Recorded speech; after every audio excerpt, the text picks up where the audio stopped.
Distribuímos jogo no Fora do Baralho, agora pouco depois das 7 da tarde, à sexta-feira, mesmo a fechar a semana, e ainda bem porque isto vai para aqui uma rebaldaria política com um ping-pong constante e muitas decisões a acontecer. A bola agora é devolvida ao PSD e ao Chega. O PS Açores vai chumbar o governo minoritário da AD, encabeçada pelo social-democrata José Manuel Bolieiro. Na jogada da semana, os 4 ases, Susana Peralta, Luís Aguiar Conraria, Jorge Fernandes e João Marcos de Almeida, vão debater essa decisão e o impacto para as legislativas do próximo mês.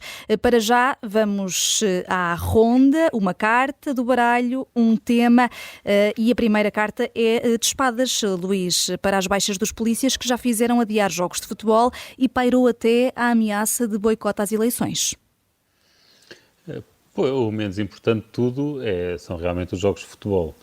Quer dizer, eu acho que há aqui dois lados. Quer dizer, é chocante ver um movimento em massa da polícia em que é óbvio para toda a gente que estão a faltar, quer dizer, e que estão a incumprir a lei, que não há outra volta a dar, que estão a usar de forma abusiva o regime de baixas que temos em Portugal, e portanto isso, por si mesmo, isso acho quase que devia dar direito a despedimento imediato, quer dizer, só não dá porque depois é necessário abrir processos disciplinares e fazer a prova de que alguém usou uma baixa fraudulenta.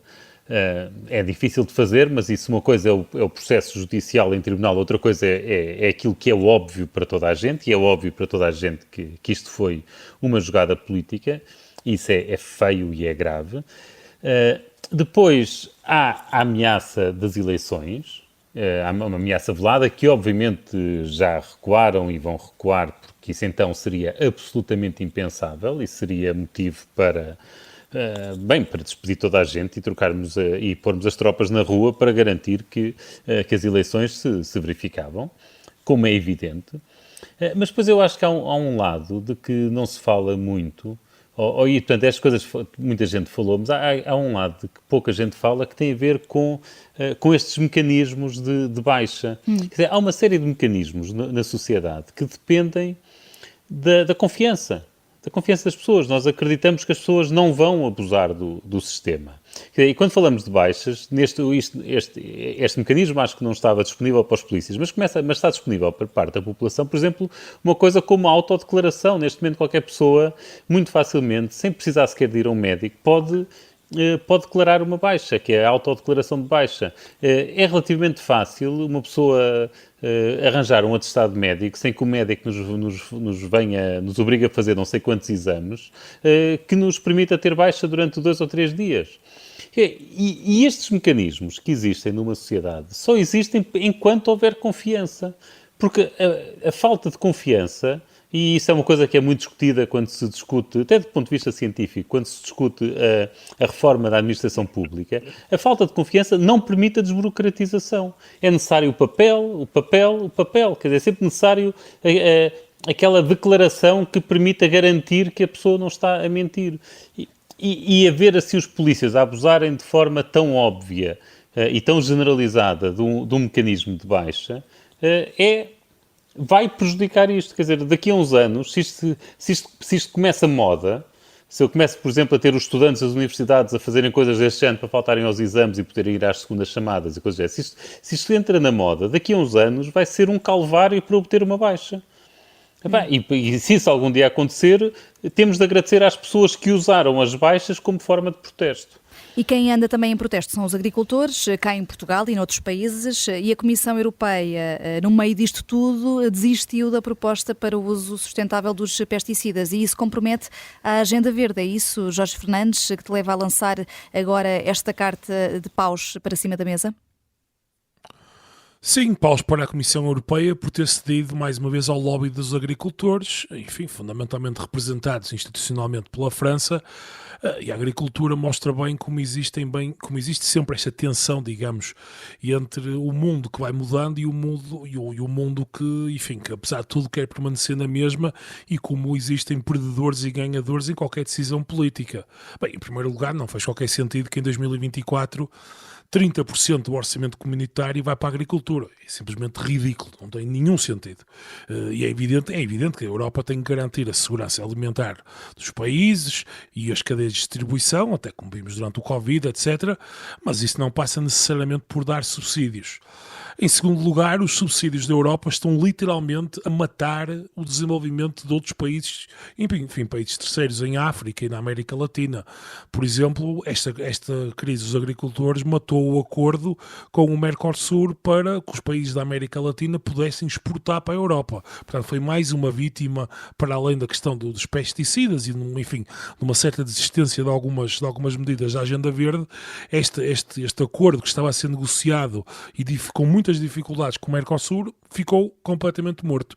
E claro, a isto juntamos ainda a questão ucraniana, que, enfim, no caso português é menos importante, mas no centro da Europa tem havido bastantes tensões, por exemplo, na Hungria e na Polónia, porque desde que a guerra começou, os produtos ucranianos, e a Ucrânia tem, como sabemos, um dos melhores solos do mundo, os produtos ucranianos entraram pela União Europeia adentro, sem qualquer tipo de restrição, enfim, para a ajuda também no esforço de guerra. E é claro que parece-me, pelo menos, que independentemente da adesão da Ucrânia à União Europeia, é bastante provável que a Ucrânia se torne o celeiro da Europa e dificilmente cortarão, pelo menos completamente, o acesso ucraniano ao mercado, uma vez que este já está estabelecido. E é uma pena que os políticos atuais, eles são cheios de medo das europeias, dos partidos de direita radical, e que a direita radical, no fundo, coloniza os agricultores e as suas causas, mas, quer dizer, sacrificar a transição energética, matar o desenvolvimento de outros países, noutros continentes, e ainda prejudicar países como a Ucrânia, tudo isto para manter um setor económico e um lobby ligado à máquina é muito triste. E sai o primeiro trunfo neste Fora do Baralho, João Marcos de Almeida. Na verdade é um semi-trunfo. É um semi-trunfo porque há coisas que eu concordo com o Jorge. Acho que é mau tudo o que tem a ver com o impacto negativo nos tratados comerciais da União Europeia com outros países, sobretudo, como o Jorge disse, com o Mercosul, que seria um tratado comercial muito importante para a União Europeia, apesar de eu achar que não está completamente morto, está mais uma vez adiado. Em segundo lugar, eu acho que o Jorge desvaloriza a preocupação que existe em França com os resultados, com o impacto das manifestações dos agricultores nas eleições europeias. É uma preocupação muito grande para Macron. Ele está absolutamente convencido que, se não fizer nada em relação a estes protestos, que a Marine Le Pen ganha com uma larga marcha às eleições europeias, e isso preocupa. É uma preocupação legítima, quer dizer, por um lado não podemos achar que a Marine Le Pen é preocupante e, por outro lado, desvalorizar a possibilidade de ganhar eleições. Mas o meu principal ponto é o seguinte: a União Europeia estabeleceu metas para a transição energética demasiado ambiciosas. Não é só em relação à agricultura, é em relação a todos os setores. E neste momento, eu compreendo, a transição energética não está em causa, vai continuar, mas as metas vão ter que ser revistas em quase todos os setores. Porque neste momento a transição energética só é possível para quem tem altos ordenados na Europa. Quem está a sofrer com a transição energética custos económicos que são cada vez maiores, e eu vou utilizar uma frase que muitos dos meus, até uso a palavra camaradas de programa, conhecem, quando se falava do campesinato e do proletariado. Quem está a sofrer na Europa mais com a transição energética são a classe trabalhadora pobre e os agricultores e camponeses. E eles estão-se a revoltar. E isto tem que ser tomado em conta. Pode parecer um paradoxo uma pessoa de direita dizer que é preciso levarmos em conta o interesse da classe trabalhadora, do proletariado e do campesinato, mas as coisas mudaram. E eu levo isso a sério, porque as metas vão ter que ser... é uma questão realista, não há hipótese de cumprir as atuais metas da União Europeia. Vão ter que ser revistas. Sobretudo quando, se a União Europeia as cumprir, mesmo que as cumpra, se o resto do mundo não for ambicioso, tem muito pouco impacto nas alterações climáticas a nível global. Agora, eu discordo do Jorge, eu acho que isto não põe em causa a transição energética vai ter que ser mais lenta, mas é irreversível. E agora, rapidamente, a Susana Peralta vai trunfar este trunfo do João Marcos de Almeida. Não, quer dizer, isto resolve-se compensando os perdedores, é só isso que eu quero. Portanto, quer dizer, há um fundo de transição justa, o que a União Europeia tem que fazer é reforçar o fundo de transição justa para conseguir cumprir as metas que são absolutamente essenciais. E se a União Europeia não der o sinal, não vai acontecer e isso é catastrófico para o planeta. E depois também queria assinalar que o que o Jorge falou de pesticidas, estamos ainda a falar de vários problemas de saúde pública que vão para além da questão das alterações climáticas e que têm a ver com a comida que nós comemos, portanto queria acompanhar o Jorge e discordar do João. Sempre que eu sou sensível à questão dos perdedores, mas isso resolve-se compensando. Mas eu termino só com uma coisa, os agricultores do ponto de vista do eleitorado são uma fração ínfima. Mesmo que todos os agricultores votassem na Marine Le Pen, por exemplo, enfim, jamais serviria para ela chegar onde quer que seja. Mas passemos à frente agora. Porque o Macron discorda de ti. Queres que eu te faça? E tu discordaste do Jorge. A carta que se segue é de Ouros, a Susana Peralta, porque é de um negócio que vamos falar, dinheirinho, mas aqui, na verdade, do ponto de vista político, o empresário Marco Galinha revela numa entrevista ao Público que Marcelo Rebelo de Sousa o convenceu a investir na Global Média. Exato, por isso é uma entrevista que Marco Galinha deu ao Público no dia 5, ou seja, na segunda-feira, e que estávamos muito entretidos com várias coisas, desde logo as eleições dos Açores, e portanto não provocou, vamos dizer, a celeuma, que devia ter provocado, porque Marco Galinha diz o seguinte, diz que quem é que o incentivou a investir pela primeira vez na Global Média? Bom, houve uma pessoa, mas não quero dizer o nome, diz Marco Galinha, e a jornalista insiste. Foi o Presidente da República, Marcelo Rebelo de Sousa, e ele diz, talvez, o Presidente da República, e depois de dizer talvez, diz que foi o Presidente da República fez o que eu faria se fosse Presidente. Havia preocupação com o futuro de um grupo que ia fechar e tentou sensibilizar um empresário para o recuperar. E depois continua com detalhes, convidou o Pereira Belém, foi falar com o PR pessoalmente sim, e depois... Mas o senhor Presidente não fez qualquer interferência, não me obrigou a investir, fosse o que fosse. Sensibilizou-me. Enfim, por enquanto isto são alegações de Marco Galinha, que eu gostava muito que Marcelo Rebelo de Sousa nos viesse esclarecer minimamente, porque não vou eu agora aqui dizer que a palavra de Marco Galinha vale muito. No entanto, até ver, e já isto já aconteceu na segunda-feira, Marcelo não desmentiu Marco Galinha. E já agora tem mais detalhes. A entrevista eu convido quem nos está a ouvir a ir ouvir. Vamos lá ver, isto é grave. Para detalhar. Não tem tempo, vamos calar. Isto é grave a vários níveis, não é? Em primeiro lugar, enfim, não compete ao Presidente da República pedir a qualquer empresário ou empresária para investir em qualquer grupo de comunicação social. Isso parece-me que ser assim aqui a questão mais fundamental. Isto é o quarto poder. Nós estamos à espera que esta gente escrutine o Presidente da República e outras pessoas e outros políticos e não que sejam amigavelmente convencidas ou sensibilizadas por Marcelo Rebelo de Sousa a investir. Portanto, isso é um primeiro problema. E depois, não vamos também escamotear o facto de Marcelo Rebelo de Sousa ter convidado ou ter sensibilizado alegadamente a salvar um grupo de comunicação social, um conglomerado de empresas com ligações pouco claras, vamos dizer assim, a financiamentos de origem russa, de origem chinesa. A esse propósito eu devo dizer que Ana Gomes inclusivamente escreveu à Comissão Europeia a falar da aplicação da diretiva de branqueamento de capitais e de financiamento do terrorismo e dizer que esta compra não tinha de facto sido escrutinada e que sempre foi, do ponto de vista económico, muito estranho, e tinha aqui outras citações de Marco Galinha para citar, mas não vou ter tempo, que é Marco Galinha a dizer, não, eu tenho imenso interesse nos média portugueses. Eu sei que isto é um pouco original, que a maior parte dos empresários não tem, mas de facto para mim é um negócio que me parece muito estimulante e tal. Enfim, nós depois viemos a ver mais tarde que na verdade era tão interessante que ele acabou por vender depois a um fundo de investimento bastante sinistro. E de facto toda esta história fede e era muito importante que Marcelo Rebelo de Sousa nos viesse explicar afinal que sensibilização foi esta. Marcelo Rebelo de Sousa que quebrou o recato político 12 dias depois, mas não falou sobre esse assunto. Temos agora uma carta de copas, João Marcos de Almeida, para André Vilas Boas, isto por causa da candidatura à presidência do Futebol Clube do Porto, tu que és um portista assumido. Exatamente. Mais do que assumido, um portista que sofre, mais do que eu gostaria de sofrer. mas também o Porto tem-me dado grandes alegrias toda a minha vida. E é por esse ponto que eu começo. Como qualquer adepto portista, eu estou profundamente agradecido ao que Pinto da Costa fez pelo Porto. Quando Pinto da Costa se tornou presidente do Porto, o Porto era um clube regional. E neste momento é um clube com dimensão europeia, mundial, já para não falar, obviamente, da dimensão nacional. Ganhou tudo o que podia ganhar no futebol desde que Pinto da Costa é presidente do Porto.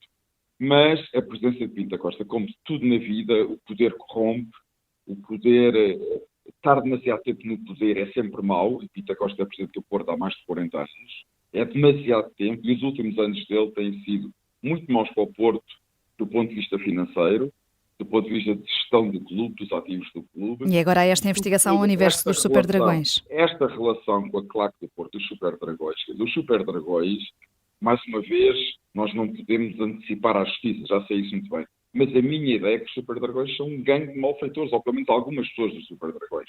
A liderança dos Super Dragões são um gangue de malfeitores, que seguramente que fazem coisas à margem da lei, coisas ilegais. E Pinto da Costa tem uma relação demasiado próxima com este tipo de pessoas que é perturbante para um adepto portista e para um sócio portista. E eu devo dizer que estou muito contente que Vilas Boas tenha se candidato à presidência do Porto. Espero que ele ganhe. Aliás, posso dizer desde já que em abril vou ao Porto votar em Vilas Boas, porque acho que está na altura de Pinto da Costa sair do Porto. E, sobretudo, acho uma coisa, ninguém, nada está acima do Porto. Pinto da Costa não está acima do Porto. Esgotou o seu tempo como presidente do Porto e espero sinceramente que Vilas Boas seja eleito presidente do Porto em abril. E Fernando Madureira, o líder dos Super Dragões, ficou em prisão preventiva na sequência dessa investigação e da detenção de que foi alvo. Antes da segunda parte, o Jorge Fernandes tem aqui uma última palavra sobre as propostas do Chega na secção Equilíbrio da Defesa e do Bem-Estar Animal, no programa eleitoral que foi divulgado. Cheira-me que vais usar aqui a carta Joker, mas no sentido pejorativo, Jorge. Bem, este programa eleitoral do Chega, enfim, tem inúmeras pérolas, mas acho que há uma que bate tudo. Aliás, eu penso que eu nunca vi num programa eleitoral em Portugal uma coisa tão boa. A dada altura, na página 104, o programa diz que, enfim, há uma medida fundamental para o partido que é a seguinte: combater a zoofilia e fazer um diagnóstico desta prática em Portugal. Bem, eu penso que muito provavelmente quem aprovou esta medida não sabe o que significa zoofilia. E por isso aqui, nós no Fora do Baralho estamos sempre a fazer serviço público. Eu vou fazer aqui serviço público, enfim, caso tenhamos algum ouvinte do Chega. Bem, a zoofilia é uma doença da família das parafilias, como a pedofilia, que toda a gente conhece, infelizmente, ou a necrofilia, que consiste em fazer sexo com velhos, ou com mortos, perdão. Com mortos, com mortos, creio. Jorge, olha aqui essa. É pá, isto agora aqui.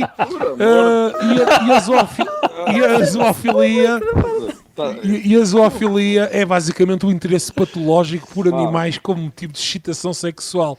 E aparentemente o Chega pensa que isto é uma coisa...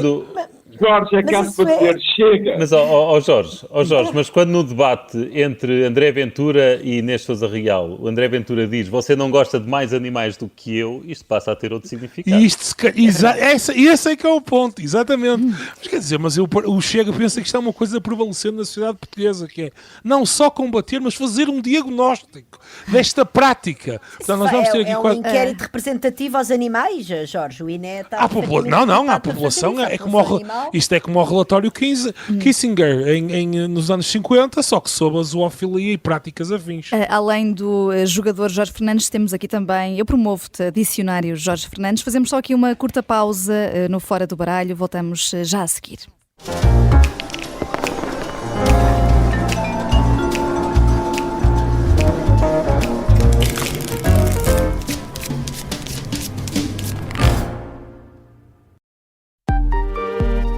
Estávamos na brincadeira e ele, de repente, conta-nos que ia desviar um avião. Este é o Piratinha do Ar. Abriu a porta, entrou por ali dentro e apontou-nos a arma. Uma série para ouvir em 6 episódios que faz parte dos Podcast Plus do Observador.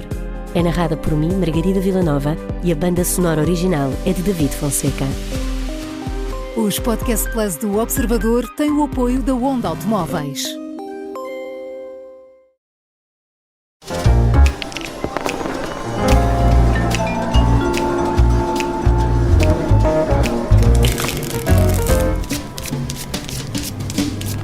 Jogada da semana no Fora do Baralho e o primeiro jogador é...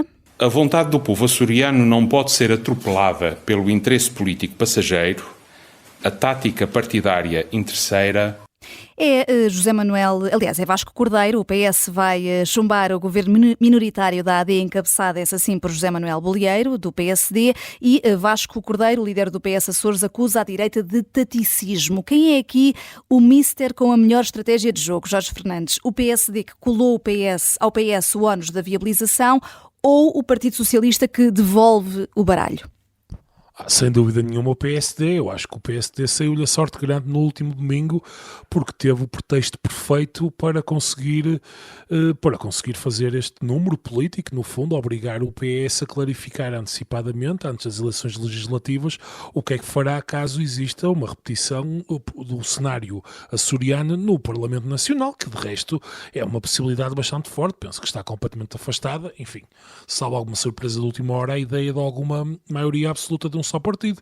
Portanto, o PSD assim, enfim, durante muito tempo cenarizou e houve várias discussões sobre isso e agora vai obrigar o PS finalmente no fundo a dizer se está claramente do lado da democracia ou se aquilo que durante muito tempo muitas pessoas, incluindo eu próprio, por exemplo, dissemos que o Chega e o PS são aliados perfeitamente naturais, acima de tudo que têm um inimigo comum, que é o PSD, e se a retórica anti-Chega, o teatrinho de Augusto Santos Silva, que foi, enfim, teve momentos absolutamente risíveis e tristíssimos, que serviu fundamentalmente para alimentar o Chega, e agora estamos a ver que Pedro Nuno Santos e o PS têm todos os incentivos para fragmentar a direita, para tornar impraticável qualquer governação que não envolva o PS. O problema é que estão-se a esquecer de um pequeno detalhe, é que para além do jogo partidário, destas pequenas birras, de satisfações, de pequenas vinganças ou do impedimento de que a direita forme um governo, existe uma coisa que se chama Portugal, a governação, a estabilidade política, a possibilidade de impedir que a direita radical, que tem propostas, enfim, que basta ver o programa do Chega, que hoje saiu, por exemplo, mantém lá a castração química, e o PSD já veio dizer que nem pensar, com isto não se mete. E o PS agora está a dizer que do lado deles que não contem para a luta, para qualquer luta contra este tipo de partidos. O PSD fica sozinho a defender a democracia. E claro que Pedro Nuno Santos utiliza um argumento que é absolutamente falacioso, na medida em que Pedro Nuno Santos está a tentar criar uma amálgama entre PS e diz que se o PS eventualmente viabilizasse um governo minoritário do PSD, coisa que de resto o PSD fez muitas vezes para o PS, porque lembremos que durante muitos anos, até 2005, o PS nunca tinha conseguido chegar ao poder sem maioria absoluta. Portanto, durante muitos anos, a solução que agora Pedro Nuno Santos diaboliza, portanto, a ideia de um governo minoritário, foi uma coisa perfeitamente natural e de resto a criação natural da democracia portuguesa. E Pedro Nuno Santos está aqui a tentar fazer uma amálgama e a dizer que, bom, se o PS que deixasse passar um governo minoritário do PSD, isto significaria que os dois partidos se tornariam uma única criatura. No fundo, o Pedro Nuno Santos está a tentar misturar os conceitos de governo minoritário e governo do Bloco Central, e são coisas radicalmente diferentes. Uma coisa é se o PS fosse para o governo com o PSD. Aí sim eu concordaria com ele que é fundamental para o sistema político haver uma válvula de escape, rotação de poder, um partido alternativo, mas nós não é isso que estamos a falar. Estamos a falar de governos minoritários e, portanto, que foram de resto a regra do governo socialista durante a democracia portuguesa. E, portanto, a máscara caiu ao Partido Socialista. Luís Aguiar Conraria, para ti é uma decisão grave e que pode ter implicações estruturais para o país, o PS chumbar este governo minoritário da AD nos Açores? Sim, acho que apesar de eu de certa forma estar a contar com ela, aliás, até já o tinha dito publicamente, apesar de tudo acho que estava a contar com ela, mas não acreditava que fosse possível. E agora portanto, concretizou-se. Eu fico verdadeiramente chocado com isto, porque num programa anterior eu disse que o principal entrave à criação de um cordão sanitário ao Chega era o PS, neste momento. Mas isto agora passou para outro patamar, quer dizer, neste momento o PS vai ser o responsável por levar o Chega para o governo. O PS, que há 8 anos trouxe a extrema-esquerda e a esquerda radical para o governo, ou digamos para o arco de poder, aquilo a que António Costa chamou derrubar os muros à sua esquerda. Neste momento é o mesmo PS que está a derrubar os muros à sua direita. Isto é muito simples, é que o PS deixa o PSD sem qualquer alternativa. Quer dizer, admitindo que o Chega também vota pelo derrubo, também vota contra o governo regional da AD, quer dizer, nós estamos numa situação em que quando o PSD ganha com maioria relativa e há maioria absoluta à direita, mesmo assim não governa? Então, quer dizer, quando é que o PSD vai governar? Quer dizer, se uma maioria relativa, mesmo havendo maioria absoluta à direita... Pois, exatamente. Ou seja... Os outros em Portugal governam o PS. Só podem governar outros se o PS deixar. Está bem, sim, é isso. Quer dizer, vamos lá ver, se uma maioria relativa do PSD com maioria absoluta do Bloco da Direita não é suficiente, quer dizer, então nunca vai para o governo, quer dizer, vamos ter o quê? Os próximos 50 anos o Partido Socialista no governo? Quer dizer, mesmo admitindo que o Chega é uma ameaça à democracia, portanto, vamos aceitar como boa essa tese, e eu simpatizo com essa tese. Portanto, não apoio de parte, por exemplo, ao contrário, por exemplo, aqui do João, eu simpatizo com essa tese, e neste momento temos duas alternativas pela frente. Uma que é o PS governar sempre, ou o PSD ter de se aliar ao Chega para governar, porque obviamente com um partido tão forte à sua direita, o PSD nunca vai ter maioria absoluta.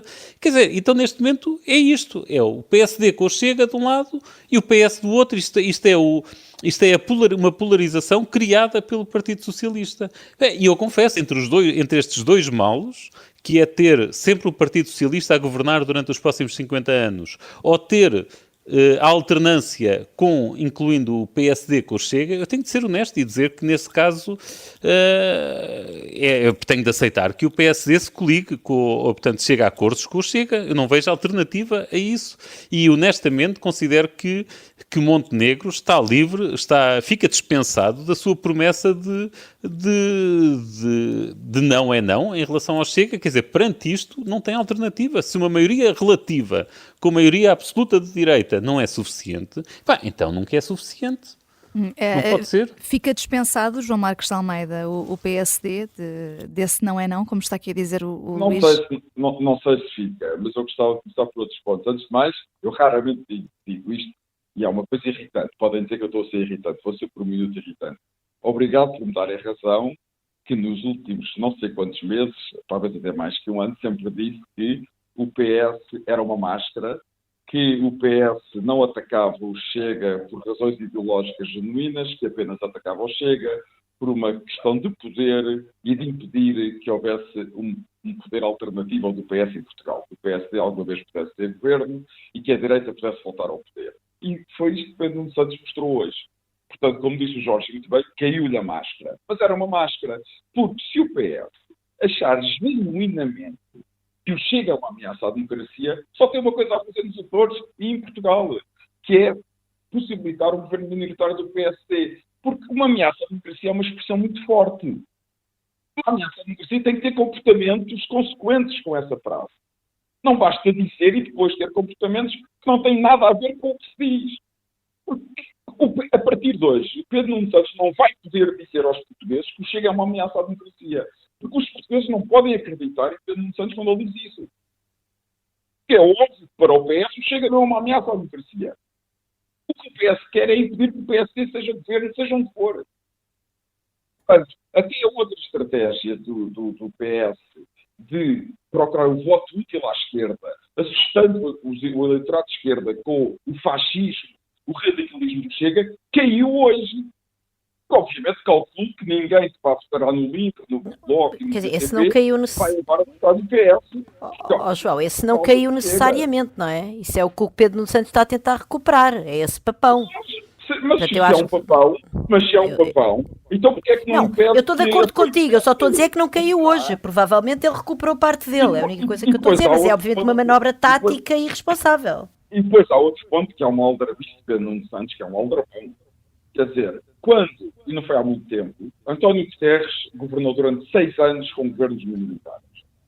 Foram sempre o PSD permitiu sempre que esses governos minoritários governassem, porque o PS tinha ganho as eleições. Que eu saiba, nesses 6 anos, entre 1995 e 2001, não houve crescimento de partidos radicais nenhuns em Portugal.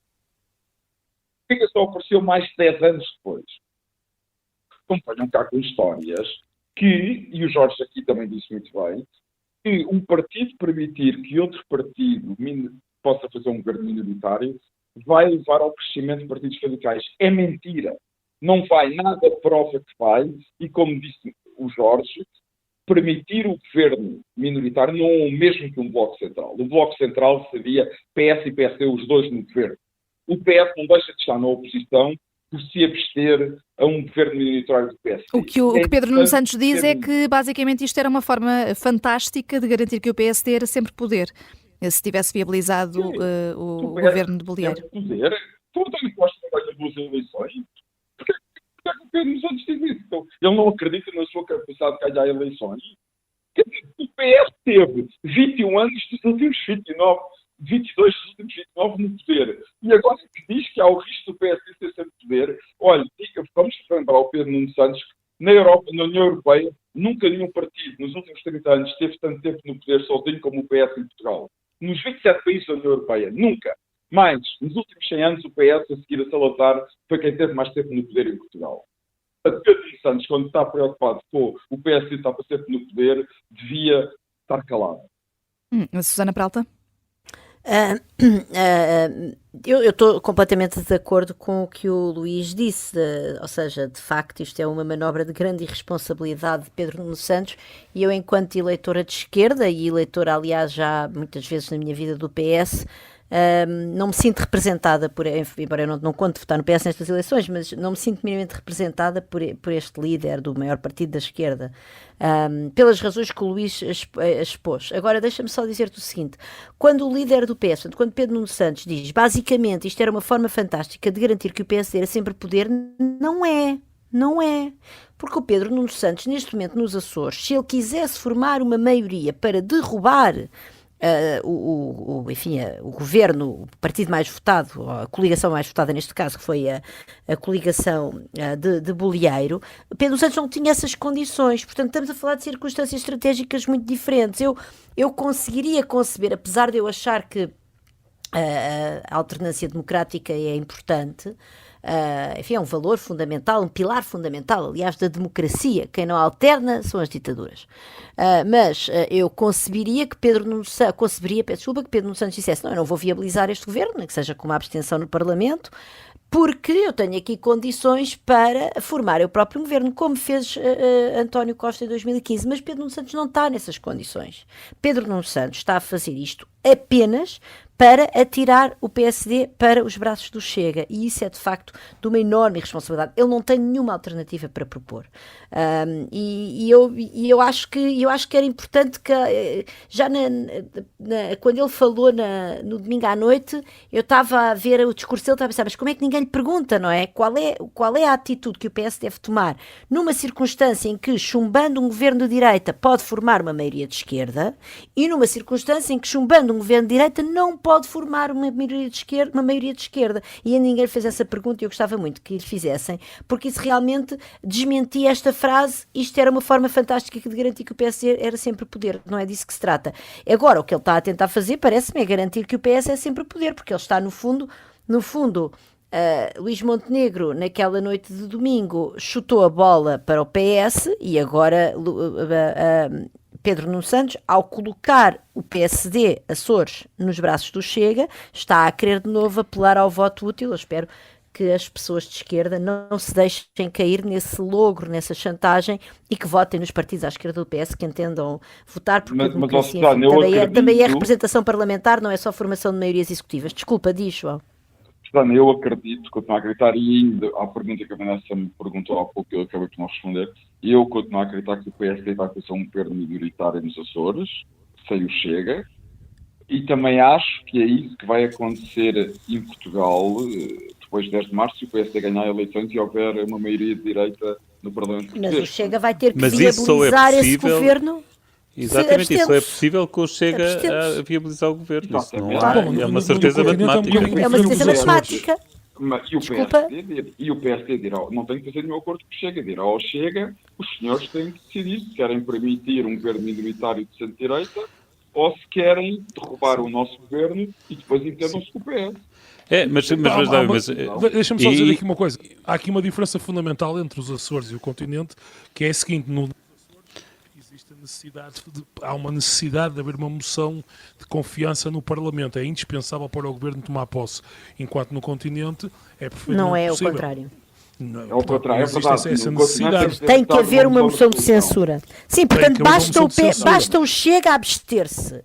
Na verdade, no PS, no continente, nem sequer é preciso haver moção nenhuma. Estou a falar nos Açores. Basta apresentar o programa de governo e... Claro, exato, mas no continente Açores, nem é preciso isso. O continente pode haver no continente simplesmente... basta que ninguém inicie uma moção de censura. verdade, Exatamente, e o governo toma posse. Deixem-me só Mas no corrigir, nos já que Açores estamos não com é assim. preciosismos. Já que estamos com preciosismos, não é moção de censura, é moção de rejeição do O programa. programa de governo. Obrigada, Nas regiões autónomas obrigada. é o programa de governo, sim. Se o PS Mas, portanto, repara, mas quer dizer, com não maioria tínhamos... direita... Mas, deixa-me... João, aqui a questão é que o PS, com esta manobra, entrega ao Chega a decisão. Entrega ao Chega a decisão. Está bem, João, tu estás preocupado com o PS. Eu estou preocupado com a governação do país. Ok? Eu acho que isto é mesmo grave. Não estou preocupado com taticismos do PS. Portanto, eu acho que é grave entregar as chaves assim ao Chega. O meu PS é o que eu estou a dizer. Está bem. Isto é entregas as chaves ao Chega. O Chega, se quiser mandar o governo abaixo, manda, porque basta juntar-se aos votos do PS que estão pré-anunciados. E se não quiser mandar o governo abaixo, obviamente que o PSD fica associado ao Chega, e a consequência disso é que muito provavelmente no continente vamos ter o mesmo. E mais, muito provavelmente Luís, vai ter o mesmo no continente. Que fica claro que o PS vai apresentar uma moção de rejeição em Portugal continental. Eu estou convencido que no dia que o Chega mandasse um governo do PSD abaixo, juntamente com o PS, perdia 2/3 do seu eleitorado. Até uma boa maneira de acabar com o problema do Chega. Acho que estás a ser... Eu também acho que isso é ser demasiado otimista. Pai Natal já passou. Posso só dizer uma coisa? Repara, o Chega ou se abstém de aprovar o programa de governo de Bolieiro e toma uma atitude, vamos dizer, passiva, e depois, na mesma, enfim, parece-me, ou temo, espero bem que não seja o caso, que ao nível das eleições legislativas do Governo das Legislativas Nacionais, que o PS de Pedro Nuno Santos se dedique a usar esse mesmo facto para na mesma encostar o PSD ao Chega, o que seria de facto uma manobra de uma enorme irresponsabilidade. Mas, sobretudo, a mim custa-me a acreditar que o Chega fique numa posição de passiva quando tem a faca e o queijo na mão neste momento. Quer dizer, neste momento o Chega tem o poder efetivo nos Açores de deixar passar aquele governo ou não deixar passar aquele governo. E seria muito estranho, sobretudo tendo em conta várias declarações de André Ventura, que nos últimos meses andou a dizer que ele não quer incidência parlamentar, que ele o que acha é que tem de haver acordos estáveis de governo, não sei o quê, que disse isso, aliás, no domingo à noite, tentando condicionar depois as declarações que mais tarde viriam de Bolieiro e do próprio Montenegro, que felizmente não se deixou condicionar por essas declarações de André Ventura.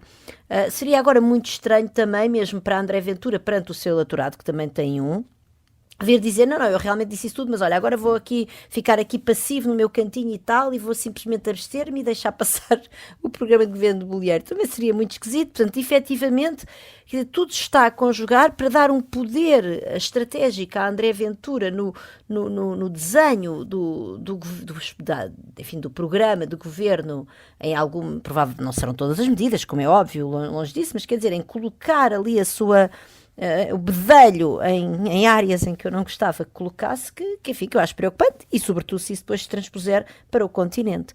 E desse ponto de vista eu não agradeço a Pedro Nuno Santos. Portanto, o que eu esperava de Pedro Nuno Santos era que, não tendo ele neste momento nos Açores condição para apresentar uma alternativa dentro daquela geometria parlamentar ao governo de Bolieiro, que deixasse passar o governo de Bolieiro, porque para mim, uma pessoa de esquerda democrática, Eu não confundo um governo de uma coligação liderada por Bolieiro, enfim, com o PSD, mesmo com o PPM, com as suas extravagâncias e com o CDS, com partidos como o Chega, com o programa que o Jorge Jacques deu na primeira parte, e que podíamos também passar aqui o programa inteiro, mais um Fora do Baralho, a dissecar, mas que de facto tem posições, enfim, abjetas acerca dos direitos das mulheres, dos direitos das minorias, próprias visões sobre a imigração, enfim, nem vale a pena entrar. Portanto, não é a mesma coisa, quer dizer, a direita democrática, por muito que seja o campo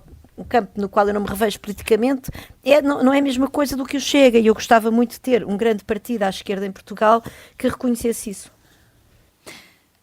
Aqui a deixa da Susana Peralta. Jorge Fernandes, última palavra para ti, 30 segundos.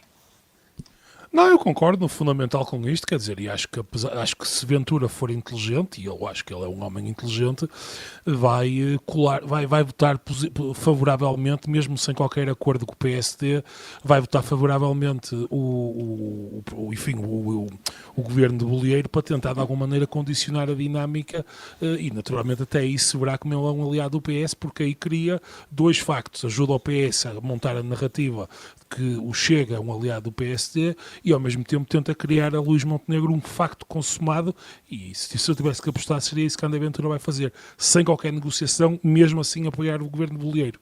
Estás no sítio certo para apostar, estamos no Fora do Baralho e voltamos na próxima sexta-feira às 7 da tarde. Não se esqueçam que é o novo horário do Fora do Baralho e ficamos também sempre disponíveis em podcast. Bom fim de semana para todos.